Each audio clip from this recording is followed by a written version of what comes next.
Hi, hello. ಇವತ್ತು ನಾವು ಮೆಣಸಿನ ಹಣ್ಣಿಂದು ಬೆಳ್ಳುಳ್ಳಿ ಖಾರ ಮಾಡ್ತೇವೆ. ಮೆಣಸಿನ ಹಣ್ಣಿಗೆ ಬೆಳ್ಳುಳ್ಳಿ ಖಾರ ಮಾಡೋಕೆ ಏನೇನು ಬೇಕು ಅನ್ನೋದು ಹೇಳ್ತಾನು. ಇಲ್ಲೇ ಮೆಣಸಿನ ಹಣ್ಣು ಹುರಿಯಾತೀನಿ. ಈಗ ಇವನ್ನ ಸ್ವಲ್ಪ ಕೆಂಪಾಗಿದ್ದಾವೆ. ಈಗ ಇನ್ನೂ ಸ್ವಲ್ಪ ಹುರಿಯಾತೀನಿ. ಇವನ್ ಮೆಣಸಿನ ಹಣ್ಣ ಎಣ್ಣೆ ಹೆಚ್ಚಿ ಒಂದು ಸ್ವಲ್ಪ ಎಣ್ಣೆ ಹೆಚ್ಚಿ ಹುರಿಯಾತೀನಿ. ಇವನ್ನ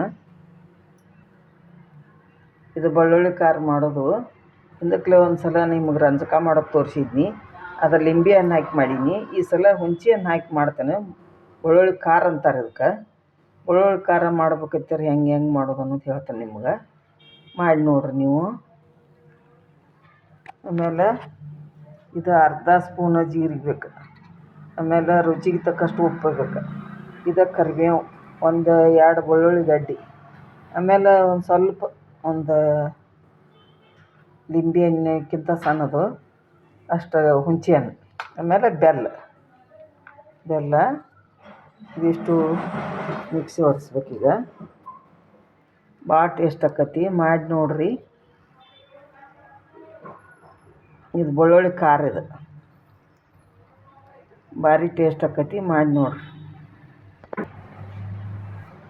ಇದ್ರಾಗೆಲ್ಲ ಹಾಕೇನೀಗ ಮೆಣಸಿನ ಹಣ್ಣು ಮತ್ತು ಹುಣಸೆ ಹಣ್ಣು, ಬೆಳ್ಳುಳ್ಳಿ, ಜೀರಿಗೆ, ಉಪ್ಪು ಹಾಕೇನೀಗ. ಹಾಕಿ ಇದನ್ನು ಮಿಕ್ಸಿ ಹೊಡೆಸ್ತಾನು. ಆಮೇಲೆ ಇನ್ನೇನು ಮಾಡೋದು ಅಂತಂದ್ರೆ ಮಿಕ್ಸಿ ಹೊಡ್ಸಿದ್ದಿಂದ ಈ ಸಣ್ಣ ಆದ್ದಿಂದ ಬೆಲ್ಲ ಹಾಕ್ಬೇಕು. ಬೆಲ್ಲ ಹಾಕ್ಕೊಂಡು ಅದು ಹುಳಿ ಉಪ್ಪು ಕರೆಕ್ಟ್ ಆದದ್ದು ನೋಡ್ಕೊಂಡು ಒಂದು ಸ್ವಲ್ಪ ತಿಂದು ನೋಡಿ ಬೆಲ್ಲ ಹಾಕ್ಕೋಬೇಕು. ಸ್ವಲ್ಪ ಬೆಲ್ಲ ಹಾಕ್ಬೇಕು. ಈಗಿನ ಮೆಣಸಿನ್ಕಾಯಿ ಭಾಳ ಖಾರ ಇರೋದಿಲ್ಲ.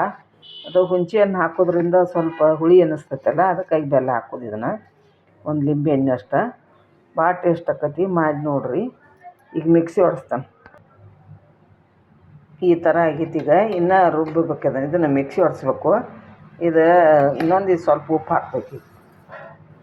ಇಷ್ಟದ ಒಂದು ಅರ್ಧ ಚಮಚದಷ್ಟು ಉಪ್ಪು ಹಾಕ್ಬೇಕು.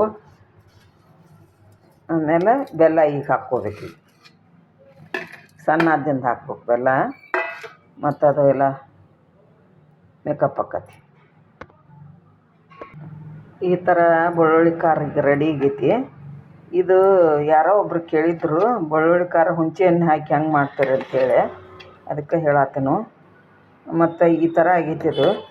ಆಮೇಲೆ ಇದಕ್ಕೆ ಇನ್ನೇನು ಮಾಡೋದಂದ್ರೆ ಒಂದು ಸ್ವಲ್ಪ ಎಣ್ಣೆ ಕಾಯಿಸಿ ಹಾಕ್ಬೇಕು. ಇದಕ್ಕೆ ಇಲ್ಲಿ ಎಣ್ಣೆ ಕಾಯಕಟ್ಟಿನೂ ಅರ್ಧ ಸ್ಪೂನ್ ಎಣ್ಣೆ ಹಾಕ್ಯಾನೀಗ. ಇದಕ್ಕೆ ಏನೇನು ಬೇಕು ಅನ್ನೋದು ಹೇಳ್ತಾನು. ಇದಕ್ಕೆ ಮೆಂತ್ಯ ಒಂದು ಅರ್ಧ ಸ್ಪೂನ, ಇದು ಸಾಸಿವೆ ಇಷ್ಟಾದ್ರೆ ಸಾಕು. ಹಾಕ್ಬೇಕು. ಇದಕ್ಕೆ ಎಣ್ಣೆ ಕಾದೈತಿ ಈಗ.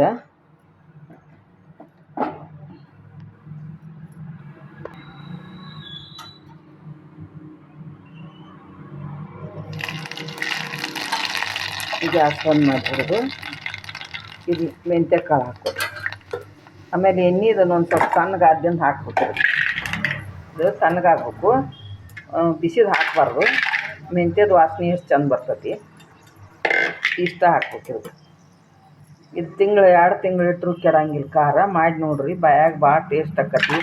ಅನ್ನದ ಜೋಡಿ ತಿನ್ಬೋದು, ರೊಟ್ಟಿ ಜೋಡಿ ತಿನ್ಬೋದು, ಇಡ್ಲಿ ಸದ್ಯಕ್ಕೆ ಹಚ್ಕೊಂಡು ತಿಂತಾರೆ. ಇದನ್ನು ಭಾಳ ಟೇಸ್ಟ್ ಆಕತಿ. ಮಾಡಿ ನೋಡಿರಿ. ಈಗ ಅದನ್ನು ಒಗ್ಗರಣೆ ತನಕ ಅದನ್ನು ಹಾಕಿ ಕಲಿಸ್ತಾನು.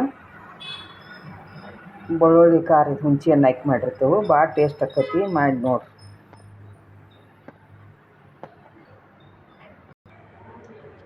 ಇದು ಬೆಳ್ಳುಳ್ಳಿ ಖಾರ ರೆಡಿ ಆಯ್ತೀಗ. ಆಮೇಲೆ ಇನ್ನು ಇದು ಎಣ್ಣೆ ತಣ್ಣಗಾಗೈತಿ. ಅದು ಸಾಸ್ವೆ ಮೆಂತ್ಯ ಹಾಕಿದ್ದು ಇದಕ್ಕೆ ಹಾಕಿಟ್ಕೊತಂದ. ಇಷ್ಟು ಹಾಕ್ಬೇಕು. ಭಾಳ ದಿವಸ ಇಡೋದಾದ್ರೆ ಎಣ್ಣೆ ಹಾಕಬಾರ್ದು. ಭಾಳ ದಿವಸ ಆದ್ರೆ ಎಣ್ಣೆ ಹಾಕಬಾರ್ದು. ಒಂದು 8 ದಿನ ಮಾಡ್ಕೊಳಕ್ಕೆ ನಡಿತೈತಿ. ಇದನ್ನು ಎಣ್ಣೆ ಹಾಕಿಟ್ಕೋಬೋದು. ಒಂದು ಸ್ವಲ್ಪ ಬಿತ್ತಿದ್ದು ಇಲ್ಲೇ ಇದು ಎಲ್ಲ ಕಲಸಾಡ್ಬೇಕು. ಇದನ್ನು ಬೆಳ್ಳುಳ್ಳಿ ಖಾರ ರೆಡಿ ಆಯ್ತೀಗ. ಹಿಂಗೆ ಮಾಡಿ ನೋಡ್ರಿ ನೀವು. ಚಲೋ ಭಾಳ ಆಕತಿ. ನೋಡಿ ಎಷ್ಟು ಎಣ್ಣೆ ಗಪ್ಪಾಗೈತಿದ. ಹುಣಸೆ ಹಣ್ಣು ಹಾಕೋದ್ರಿಂದ ಭಾಳ ಚಂದ ಆಕತಿ ಖಾರ. ಊಟ ಮಾಡೋಕ್ಕೂ ಭಾಳ ರುಚಿ, ಭಾಳ ಟೇಸ್ಟ. ಮಾಡಿ ನೋಡಿರಿ. ಹೆಂಗಾಗೈತಿ ಹೇಳ್ರಿ. ಕಮೆಂಟ್ ಮಾಡಿರಿ, ಸಬ್ಸ್ಕ್ರೈಬ್ ಮಾಡಿರಿ. ಶೇರ್ ಮಾಡಿರಿ. ಈ ವಿಡಿಯೋ ಇಲ್ಲಿಗೆ ಎಂಡ್ ಮಾಡ್ತೇನೆ. ಬಾಯ್ ಬಾಯ್.